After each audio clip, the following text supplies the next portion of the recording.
Hello students, good morning.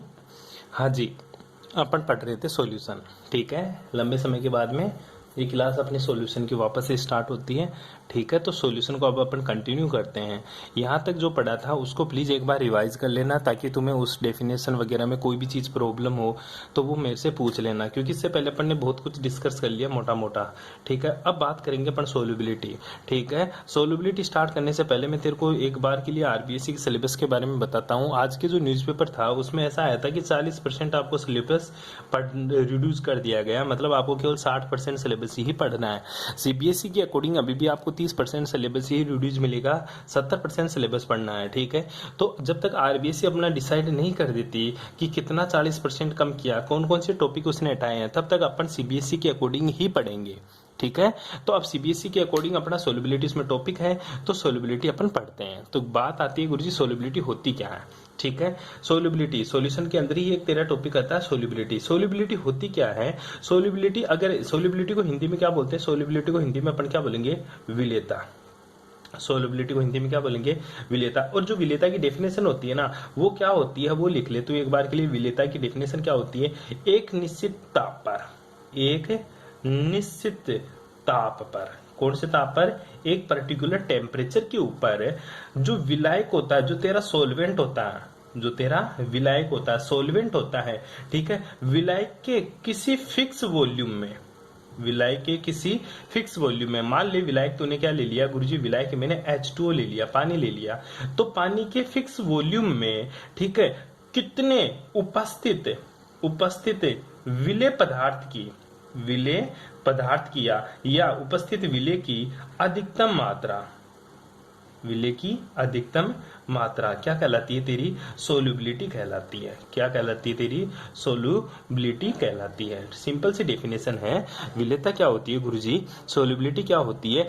एक fix temperature पर, temperature को क्या किया तूने? फिक्स किया। टेम्परेचर को क्या कर दिया तूने?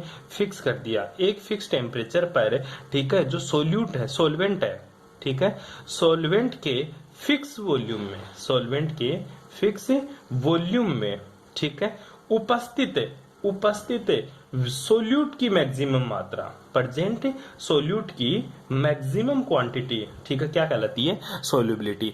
कहना क्या चाहता है? सोल्यूबिलिटी किसको बोलते हैं? कि मैंने एक फिक्स वॉल्यूम ले लिया, ठीक है, मान ले मैंने 1 लीटर पानी ले लिया, ठीक है, 1 लीटर पानी लिया और इसमें क्या डाल रहा हूं मैं? सोल्यूट डाल रहा हूं। क्या डाल रहा हूं? सोल्यूट। ठीक है, पानी क्या है मेरा? सॉल्वेंट। पानी क्या है मेरा? सॉल्वेंट। तो पानी, पानी कितना है? मैंने फिक्स ले लिया उसमें।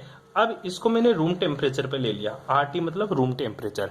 रूम टेम्परेचर के ऊपर सोल्यूट में क्या कर रहा हूं? पानी में मिला रहा हूं। ठीक है, एक ऐसा सिचुएशन आएगा या ऐसा टेम्परेचर आएगा, ये ऐसी स्थिति आएगी, ऐसी पोजीशन आएगी, ठीक है, एक पर्टिकुलर टेम्परेचर या पर्टिकुलर समय आएगा जिसके ऊपर सोल्यूट क्या हो जाएगा? मैक्सिमम घुल जाएगा। सोल्यूट मतलब तू ले ले तेरा NaCl, मान ले नमक ले लिया, वो पानी में मिला रहा है, तो NaCl एक फिक्स मात्रा तक तो घुल जाएगा, उसके बाद में नहीं घुलेगा। ठीक है, जिस मैक्सिमम क्वांटिटी NaCl की, दो maximum quantity of NaCl are dissolve in solvent a fix volume, ठीक है, at constant temperature is called the solubility. ठीक है, तो सोल्यूबिलिटी की डेफिनेशन क्या होती है गुरुजी? एक निश्चित ताप पर विलायक के दिए गए आयतन में उपस्थित विलेय की अधिकतम मात्रा विलेयता कहलाती है। क्या कहलाती है? विलेयता कहलाती है। क्यों? इससे पहले अपने एक चीज और बात करी थी, ये 2 सॉल्यूशन की बात करी थी मैंने, एक तो अनसैचुरेटेड सॉल्यूशन, एक तो अनसैचुरेटेड सॉल्यूशन, एक मैंने बात करी थी तेरी सैचुरेटेड सॉल्यूशन की। 2 सॉल्यूशन की बात करी थी, एक तो तेरे अनसैचुरेटेड सॉल्यूशन की, एक सैचुरेटेड सॉल्यूशन की। अनसैचुरेटेड सॉल्यूशन में तो क्या होती थी? सोल्यूबिलिटी मैक्सिमम नहीं होती थी, मतलब और भी घुल सकता था। और सैचुरेटेड सॉल्यूशन में क्या होता था? बस घुल गया, घुलने के बाद में क्या हो जाता है? उसके बाद में केवल प्रिसिपिटेट जमा होना शुरू हो जाते हैं, मतलब मैक्सिमम क्वांटिटी तक अगर सोल्यूट घुल जाए सोलवेंट में तो वो तेरा सैचुरेटेड सॉल्यूशन बनता था। अनसैचुरेटेड का मतलब क्या होता था? या तो सर उसमें विलेय और मिलाओ या फिर विलायक और मिलाओ, उसको अनसैचुरेटेड सॉल्यूशन बोलते थे अपन। ठीक है, ये तेरे सोल्यूबिलिटी की सिंपल सी डेफिनेशन है। अब बात आती है कि सर सोल्यूबिलिटी होती है, सोल्यूबिलिटी को इफेक्ट करने वाले कारक, ठीक है, तो क्या लिखेगा तू? फैक्टर अफेक्टिंग, क्या? Factor affecting of solubility. ठीक है, फैक्टर अफेक्टिंग ऑफ सोल्युबिलिटी, मतलब विलेयता को प्रभावित करने वाले कारक। अब देख सिंपल सी बात करते हैं अपन, विलेयता को कौन कौन से कारक प्रभावित करता है, वो कारक कौन बताएगा, सोल्युबिलिटी की डेफिनेशन बताएगी। कौन बताएगी भाई साहब, सोल्युबिलिटी की डेफिनेशन बताएगी। पहली चीज तो उसने क्या बताया, टेम्परेचर। क्या बताया, टेम्परेचर, क्योंकि तूने टेम्परेचर फिक्स किया है। तो फैक्टर अफेक्टिंग ऑफ सोल्युबिलिटी में जो बात आती है वो प्रभावित करने वाले कारकों की, वो कौन कौन से होती है। गुरुजी सोल्युबिलिटी किसकी पढ़ते हैं अपन, सोल्युबिलिटी पढ़ते हैं सोल्यूट और सॉल्वेंट की। मतलब सॉल्वेंट के अंदर क्या मिला रहा तू, सोल्यूट मिला रहा है। तो दो चीज तो ये है, एक तो सोल्यूट और एक सॉल्वेंट। तो पहला जो फैक्टर अफेक्टिंग है वो है nature of solute and solvent, solute and solvent. ठीक है, अभी देखेंगे कैसे डिफेक्ट करता है। जो फैक्टर अफेक्टिंग ऑफ सोल्युबिलिटी है उसमें जो पहला फैक्टर अफेक्टिंग होता है वो नेचर ऑफ सोल्यूट और नेचर ऑफ सॉल्वेंट, चाहे अलग अलग लिख ले चाहे एक में लिख ले। दूसरा सॉल्यूशन में अपन क्या देख रहे हैं, निश्चित टेम्परेचर की बात कर रहे हैं, तो एक फिक्स टेम्परेचर की बात कर रहे हैं। यहाँ तो टेम्परेचर फिक्स ले लिया, पर टेम्परेचर अगर गुरुजी वेरी कर जाए तो टेम्परेचर का इफेक्ट है। ठीक है, किसका इफेक्ट, टेम्परेचर भी किसको इफेक्ट करता है, सोल्युबिलिटी को। अगर फिक्स टेम्परेचर नहीं करोगे तो सोल्युबिलिटी उसकी बिगड़ जाएगी। उसके बाद में जो बात करेंगे अपन वो बात करेंगे प्रेशर की। किसकी बात करेंगे, प्रेशर की। जो तेरा प्रेशर होता है वो भी किसको प्रभावित करता है, सोल्युबिलिटी को प्रभावित करता है। तो सोल्युबिलिटी को प्रभावित करने वाले कारकों में अपन बात करते हैं, तो nature of solute and solvent, दूसरा टेम्परेचर और तीसरा प्रेशर। ये चार टॉपिक या 4 पॉइंट या 3 पॉइंट की बात करते हैं। ये तीनों पॉइंट किसको इफेक्ट करती है, ये तीनों इफेक्ट करती है गुरुजी सोल्युबिलिटी को। किसको इफेक्ट करती है मेरे भाई, ये तीनों चीज इफेक्ट करती है गुरुजी सोल्युबिलिटी को। तो सिंपल सी बात होती है सोल्युबिलिटी को, सोल्युबिलिटी मतलब तेरी विलेयता को इफेक्ट करने वाले कारकों में nature of solute and solvent, मतलब विलेयता की, सॉरी इसको क्या बोलेंगे अपन, विले। ठीक है, इसको क्या बोलेंगे अपन, विलायक। तो विले और विलायक की प्रकृति किसको इफेक्ट करती है, सोल्युबिलिटी को। दूसरा टेम्परेचर, टेम्परेचर को हिंदी में क्या बोलेंगे गुरुजी, ताप, और इसको क्या बोलेंगे, दाब। ठीक है, आई बात समझ में। अब बात करते हैं कि सर सोल्युबिलिटी कितने टाइप की हो सकती है, कितने टाइप की हो सकती है, मतलब मैं ये कहना चाहता हूं कि जो तेरी सोल्युबिलिटी होती है, ठीक है, वो किस किस की होती है। देख, दो तरह की तेरी सोल्युबिलिटी होती है, two type of solubility, two type of solubility. ठीक है, सोल्युबिलिटी के दो प्रकार है। पहला जो सोल्युबिलिटी का प्रकार है वो ठोसों की दर में विलेयता। पहला है तेरा ठोसों की दर में विलेयता, दर में विलेयता। ठीक है, मतलब कौन सा, लिक्विड इन सॉलिड। ठीक है, या solid in liquid, solubility of solid in liquid. आई बात समझ में। दूसरा क्या है, गैस की दर में विलेयता। ठीक है, एक तो गैस की दर में विलेयता, गैस की दर में विलेयता, दो विलेयता है तेरी। ठीक है, पहली सोल्युबिलिटी क्या है, ठोस इन लिक्विड, दूसरी सोल्युबिलिटी क्या है, गैस इन लिक्विड। कहना क्या चाहता है गुरुजी, एक बार तो ठोस लूंगा, दो मैंने बिकर ले लिए। ठीक है, दोनों को अलग अलग मैं एक्सपेरिमेंटली बताना चाहता हूं तेरे को। इसमें मैंने क्या डाल लिया, पानी मिला दिया। क्या मिला दिया रे, पानी। ठीक है, मतलब इसमें मैंने H2O ले लिया, और ऊपर से क्या डाल रहा हूँ गुरुजी, इसमें मैं NaCl मिला रहा हूँ। क्या मिला रहा हूँ, NaCl क्या है तेरा, सॉलिड। ठीक है, और H2O क्या है तेरा, लिक्विड। ठीक है, तो solid in liquid, solubility of solid किसमें, इन लिक्विड। दूसरा मैंने क्या ले लिया, पानी ले लिया, वही मैंने H2O ले लिया, वाटर ले लिया। ठीक है, अब इस वाटर में क्या मिला रहा हूं मैं, गैस, गैस मिलाऊंगा। गैस कौन सी, मान ले तो ऑक्सीजन गैस मिला रहा है। कौन सी गैस, ऑक्सीजन। तो यहाँ पे क्या हुआ, गैस इन लिक्विड। ठीक है, तो solubility of gas in liquid. इस तरह से दो तरह की सोल्युबिलिटी होती है। दोनों में जो अपना सोल्यूट होता है वो क्या यूज कर रहे हैं, दोनों में गुरुजी जो सोल्यूट यूज कर रहा है, तो पानी यूज कर रहा है, मतलब H2O दोनों में क्या है, अपना सोल्यूट है, सॉल्वेंट है, सॉरी। ठीक है, पहले में सोल्यूट क्या है, NaCl, दूसरे में सोल्यूट क्या है, ऑक्सीजन गैस। ठीक है, इस तरह से तेरी टाइप ऑफ सोल्युबिलिटी कितनी होती है, दो तरह की होती है, ठोस की दर में विलेयता और गैस की दर में विलेयता। यहां तक किसी को कोई प्रॉब्लम। ठीक है, सिंपल सी सोल्युबिलिटी पढ़ रहे हैं अपन, और इसमें कोई ज्यादा हार्ड भी नहीं है ऐसा कि तू नहीं कर सकता। तो पहला टॉपिक लगा ले, हेडिंग लगा ले पहली। ठीक है, कौन सी हेडिंग लगाएगा तो, सोल्युबिलिटी ऑफ ठोस की दर में विलेयता, सोल्युबिलिटी ऑफ ठोस इन लिक्विड। ठीक है, तो पहला हेडिंग लगा ले तू, ठोसों की दर में विलेयता, ठोसों की दर में विलेयता। सिंपल सा टॉपिक है, बहुत इजी सा टॉपिक है, पूछ लेता सोल्युबिलिटी के बारे में, डेफिनेशन सा पूछता है इसमें। ठीक है, तो ठोसों की दर में विलेयता। ठीक है, अब बताओ अपन को करना क्या है, ठोसों की दर में विलेयता। मतलब गुरुजी यहाँ पे जो सोल्यूट होगा मेरा, ठीक है, यहाँ पे जो सोल्यूट होगा वो तो क्या होगा, सॉलिड, ठीक है, और जो सोलवेंट होगा मेरा, ठीक है, वो क्या होगा गुरुजी, वो होगा मेरा लिक्विड, ठीक है। सोल्यूट तो क्या रहेगा, सॉलिड, और सॉल्वेंट क्या रहेगा, लिक्विड, और ये दोनों मिला के क्या बनाएंगे तेरा सॉल्यूशन, क्या बनाएंगे सॉल्यूशन। मतलब सॉलिड किसमें डिजोल्व हो रहा है गुरुजी, लिक्विड जल में डिजोल्व हो रहा है, ठीक है। तो किसी ठोस पदार्थ को द्रव में विलय करने की प्रक्रिया क्या कहलाती है, विलीकरण कहलाती है। अब देख, ये तो थे ठोसों की द्रव में विलेयता। अब इसको कौन कौन सी चीजें इफेक्ट करेगी गुरुजी, इफेक्ट जो सोल्युबिलिटी को इफेक्ट करेगी वही तो ठोस की द्रव में विलेयता को इफेक्ट करेगी। आई बात समझ में, क्योंकि सोल्युबिलिटी अपने दो तरह की पढ़ा तूने, ठोस की द्रव में विलेयता, गैस की द्रव में विलेयता, दो तरह की तेरी सोल्युबिलिटी है। और सोल्युबिलिटी को कौन कौन सी चीजें इफेक्ट करती है, nature of solute and solvent, nature of solute and solvent, दूसरा क्या टेम्परेचर, और तीसरा क्या तेरा प्रेशर।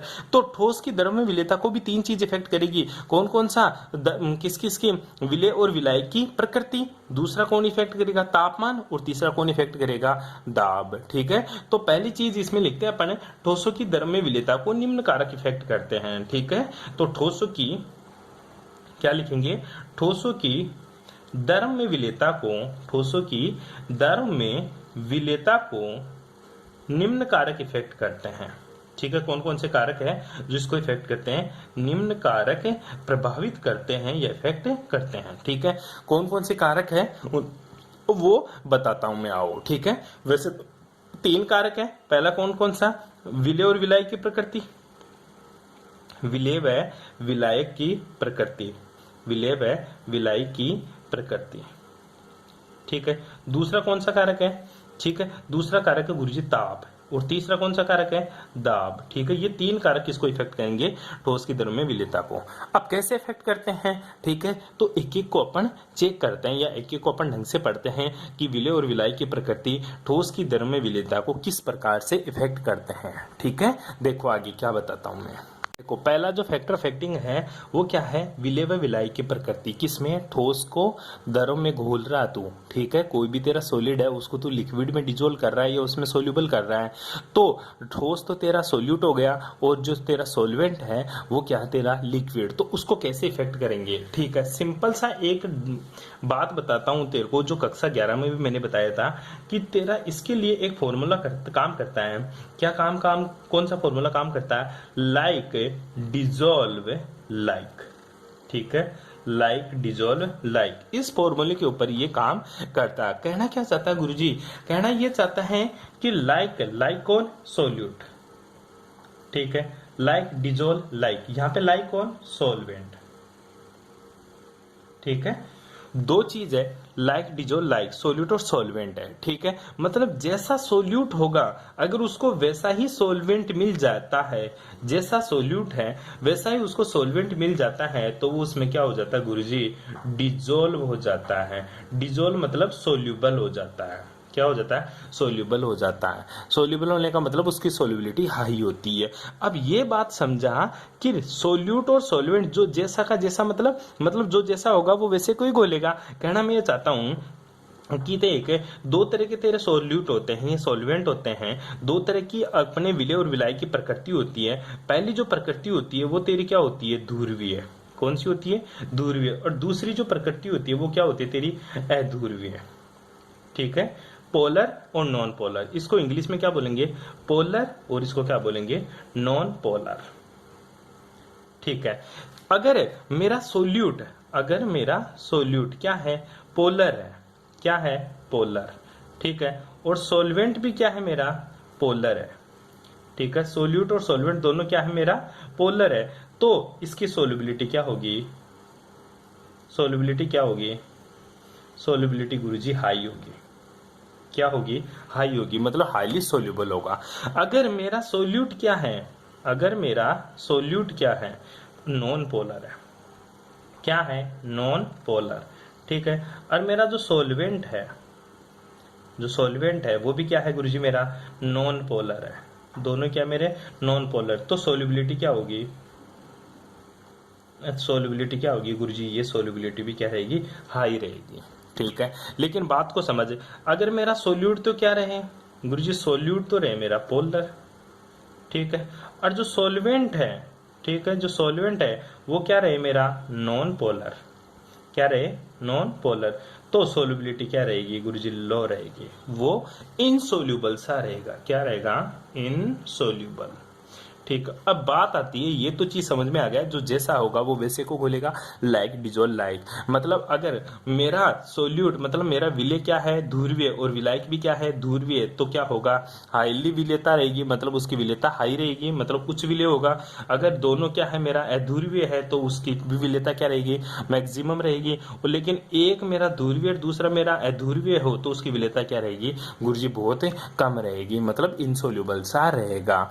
अब बात को समझ, पोलर क्या होता है, नॉन पोलर क्या होता है। हालांकि मैंने आप लोगों को पढ़ा दिया कि पोलर क्या होता है, नॉन पोलर क्या होता है, कक्षा 11 में अपन ने बहुत बातें करी थी, पोलर क्या होता है, नॉन पोलर क्या होता है, फिर भी मैं तेरे को बता देता हूं। ठीक है, पोलर पानी क्या होता है तेरा, ध्रुवीय होता है या अध्रुवीय, पानी क्या होता है तेरा, पोलर। पोलर को बोलते हैं mu is not equal to zero. Mu क्या होता है तेरा, डाइपोल मोमेंट,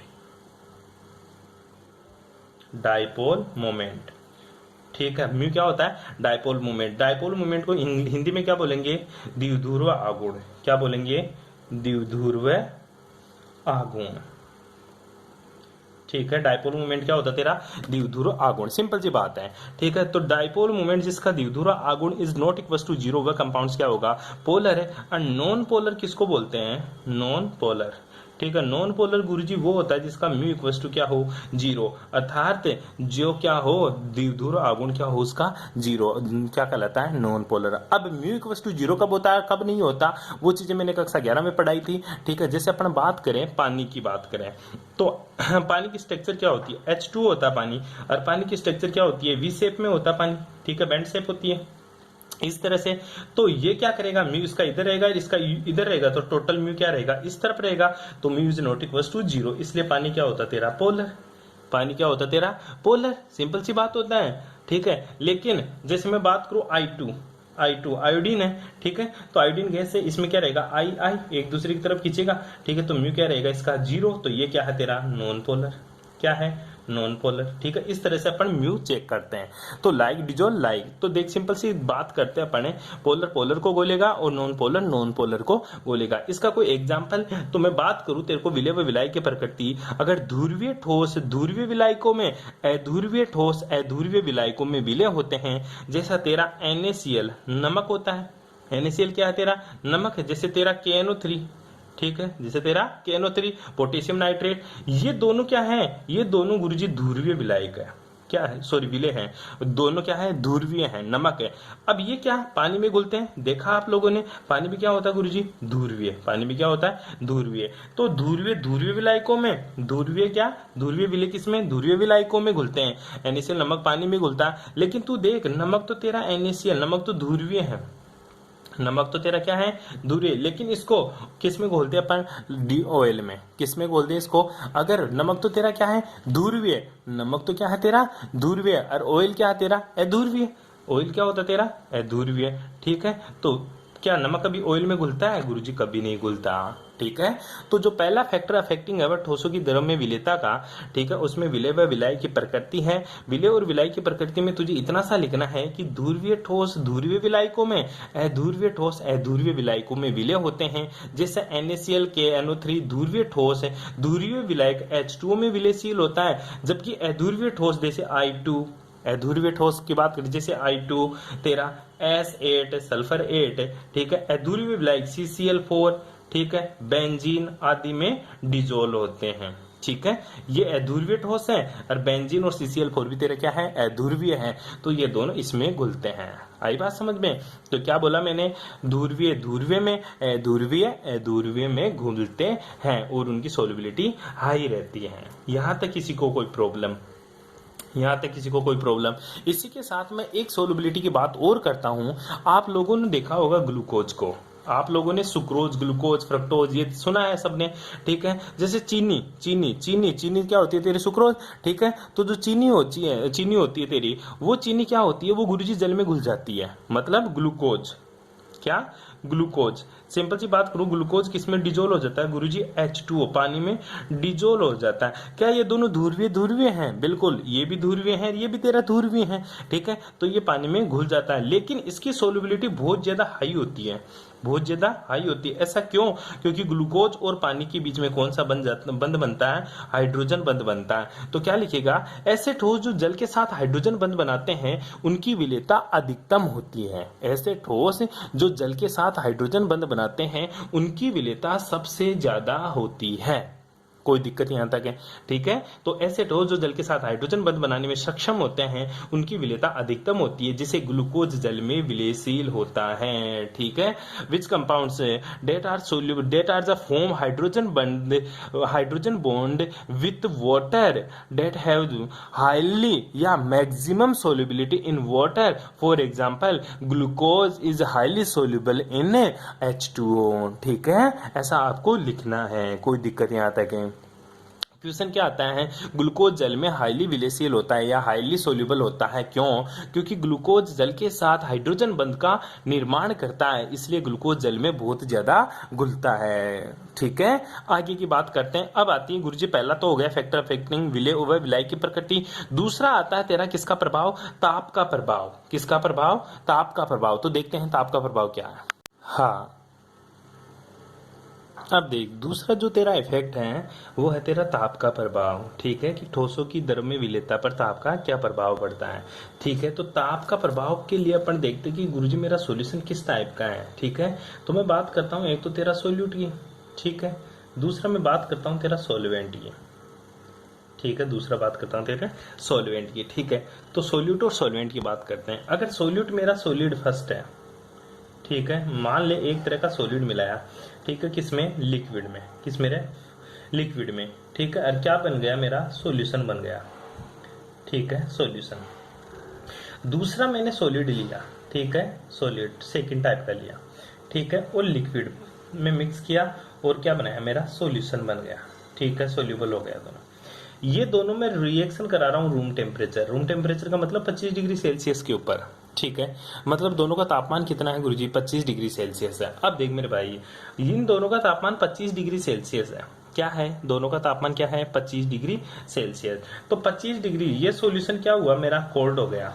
और इसने एक्स्ट्रा कितना टेम्परेचर गिरा दिया गुरुजी? इसने टेम्परेचर एक्स्ट्रा गिरा दिया, मतलब 5 डिग्री सेल्सियस इसने टेम्परेचर रिलीज कर दिया। क्या कर दिया?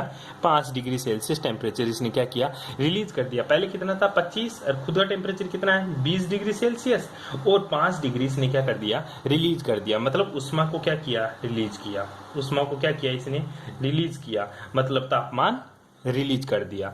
दूसरा सॉल्यूशन था 25 डिग्री सेल्सियस लिक्विड में, ठीक है। अब इसने क्या किया? अब्जॉर्ब किया। तो इधर इसने क्या किया? एनवायरमेंट से 5 डिग्री सेल्सियस अब्जॉर्ब कर लिया, और सॉल्यूशन ने अपना टेम्परेचर कितना कर लिया? 30 डिग्री सेल्सियस कर लिया। कितना कर लिया? 30 डिग्री सेल्सियस। मतलब इसने उष्मा को क्या किया? इसने हीट को क्या किया? अब्जॉर्ब किया। उष्मा को क्या किया? अवशोषित किया। उष्मा को क्या किया? अवशोषित किया, ठीक है। और इसने क्या किया? इसने गुरुजी उष्मा को उत्सर्जित किया। क्या किया इसने? उष्मा को उत्सर्जित किया। अगर ये उष्मा को अवशोषित कर रहा है तो कौन सा प्रोसेस हुआ? ये हो गया तेरा उष्मा शोषी प्रक्रम। कौन सा प्रक्रम हो गया? उष्मा शोषी प्रक्रम। और ये उष्मा को उत्सर्जित कर रहा है तो ये उष्मा छेपी प्रक्रम। कौन सा प्रक्रम? उष्मा छेपी। मतलब ये तो तेरा एंडोथर्मिक और ये तेरा एक्सोथर्मिक प्रोसेस हो गया। कहना क्या चाहता हूं, 25 डिग्री था, 25 डिग्री था, इसने 5 डिग्री एनवायरमेंट से अब्जॉर्ब करके क्या किया? अपना खुद का टेम्परेचर 30 डिग्री से 30 डिग्री कर लिया। इसने क्या किया? 25 डिग्री था, एनवायरमेंट को 5 डिग्री दे दिया, मतलब उष्मा उत्सर्जित कर दी। उष्मा छेपी प्रक्रम है। क्या है? उष्मा छेपी प्रक्रम। अब एक बात बता, उष्मा छेपी प्रक्रम में क्या कह रहा है? ये कहना क्या चाहता है कि सोलिड लिक्विड को बोल रहा है भाई मेरा तापमान 25 है, तेरा 25 है, लेकिन अपना दोनों का तापमान कितना हो गया? 20 डिग्री सेल्सियस। मतलब अपने दोनों कितना टेम्परेचर रिलीज कर दिया? 5 डिग्री सेल्सियस रिलीज कर दी, उष्मा रिलीज कर दी, उष्मा रिलीज कर दिया। तो ये कहना क्या चाहता है, मैं तेरे में जितना, तेरे में कब सोल्यूबल होऊंगा? जब तू खुद का टेम्परेचर गिराएगा। मैं तेरे में कब सोल्यूबल होऊंगा? जब तू खुद का टेम्परेचर गिराएगा। अर्थात उष्मा छेपी अभिक्रियाओं के लिए, उष्मा छेपी अभिक्रियाओं के लिए ऊष्माक्षेपी एक्सोथर्मिक प्रोसेस के लिए, ऊष्माक्षेपी अभिक्रियाओं के लिए तापमान, अगर तू तापमान बढ़ाएगा, कहना क्या चाह रहा, सॉलिड लिक्विड को बोल रहा भाई मैं तेरे में तब ज्यादा घुलूंगा जब तू खुद का टेम्परेचर गिराएगा, मतलब अपने दोनों का टेम्परेचर क्या होना चाहिए, गिरना चाहिए, 20 डिग्री सेल्सियस पे आए। तो ये क्या कर रहा, तापमान को गिरा रहा है, और तू क्या बोल रहा, ऊष्माक्षेपी अभिक्रियाओं का तापमान बढ़ा दे। ये क्या चाहता है कि तापमान गिरा, तू क्या कर रहा, तापमान बढ़ा रहा है। तो बता सोल्युबिलिटी घटेगी या बढ़ेगी? तो गुरुजी सीधी सी बात है, इसकी विलेयता क्या हो जाएगी, घट जाएगी। दूसरा, ऊष्माशोषी अभिक्रियाओं के लिए, कौन सी अभिक्रियाओं के लिए, ऊष्माशोषी, नाम से पता है इन अभिक्रियाओं का। इधर एक सॉलिड लिक्विड को बोल रहा भाई तू एक काम कर, तू एनवायरमेंट से 5 डिग्री टेम्परेचर ले, तब जाकर मैं तेरे में घुलूंगा, क्योंकि तू टेम्परेचर को जोड़, लिक्विड को क्या बोल रहा, टेम्परेचर को जोड़ तब जाकर मैं घुलूंगा, मतलब 30 डिग्री। ये बोरा मैं तेरे में तभी घुलूंगा जब तू मेरे को टेम्परेचर देगा, ये बोरा मैं तेरे में तभी घुलूंगा जब तू टेम्परेचर देगा। तो ऊष्माशोषी अभिक्रियाओं के लिए तापमान बढ़ाने पर क्या हो जाती है गुरुजी, विलेयता बढ़ती है। विलेयता क्या होती है, बढ़ती है। तो ऊष्माक्षेपी अभिक्रियाओं के लिए तापमान बढ़ाने पर विलेयता घटती है, और ऊष्माशोषी अभिक्रियाओं के लिए तापमान बढ़ाने पर विलेयता बढ़ती है। फॉर एग्जांपल NaCl नमक को अगर तू पानी में घोल रहा रूम टेम्परेचर पर तो कम घुलेगा, लेकिन उसी को अगर तू हीट करके घोलेगा तो बहुत ज्यादा घुल जाएगा। क्यों? क्योंकि नमक का पानी में घुलना एक तेरा ऊष्माशोषी प्रक्रम होता है, और ऊष्माशोषी प्रक्रम का मतलब तापमान बढ़ाने पर विलेयता बढ़ती है। इसी प्रकार अगर मैं तेरे को बात करूं एथेनॉल, एथेनॉल होता तेरा क्या, एथेनॉल। अगर एथेनॉल को तू पानी में घोलेगा, ठीक है, तो एथेनॉल को पानी में घोलेगा तो तापमान बढ़ जाता है, हीट हो जाता है, इसलिए उसकी विलेयता घट जाती है। इसी प्रकार मैं बात करूं, अगर H2SO4 को तू पानी में घोलेगा तो तेरा बीकर गर्म हो जाता है, वह चाहता है कि मेरा टेम्परेचर और रिलीज हो, वह चाहता है मेरा टेम्परेचर रिलीज हो। वो बीकर गर्म क्यों हुआ, क्योंकि उसने टेम्परेचर रिलीज कर दिया, क्योंकि एनवायरमेंट को टेम्परेचर रिलीज कर दिया, अर्थात ऊष्माक्षेपी प्रक्रम है। ऊष्माक्षेपी प्रक्रम के लिए तापमान बढ़ाने पर विलेयता घटती है, और ऊष्माक्षेपी अभिक्रियाओं के लिए तापमान बढ़ाने पर विलेयता बढ़ती है। ये बात तेरे को याद करनी है। उसके बाद में जो आगे वाला जो इफेक्ट आता है वो आता है तेरा प्रेशर का। किसका? तीसरा जो इफेक्ट पढ़ेंगे अपन वो प्रेशर का पढ़ेंगे, दाब का प्रभाव। दाब का प्रभाव, किसका प्रभाव पड़ेगा मेरे भाई? दाब का प्रभाव पड़ेंगे, ठीक है। तो सिंपल सी बात है, दाब का द्रव में विलेयता के ऊपर नगण्य इफेक्ट पड़ता है, दाब का कोई प्रभाव नहीं पड़ता। अगर तू दाब बढ़ा देगा, नमक को पानी में घोल दे और उसको तू दाब बढ़ा दे तो भी वो जल्दी नहीं घुलेगा, उस पर कोई इफेक्ट नहीं पड़ेगा, मतलब सोल्युबिलिटी तो उसी के अकॉर्डिंग घुलनी है। मतलब कहना यह चाहता हूँ, ठोसों की लिक्विड में जो सोल्युबिलिटी होती है वो केवल डिपेंड करती है किसके ऊपर, solute, solvent and temperature, does not depend on the pressure, क्योंकि pressure is not affected the solubility of solid in liquid.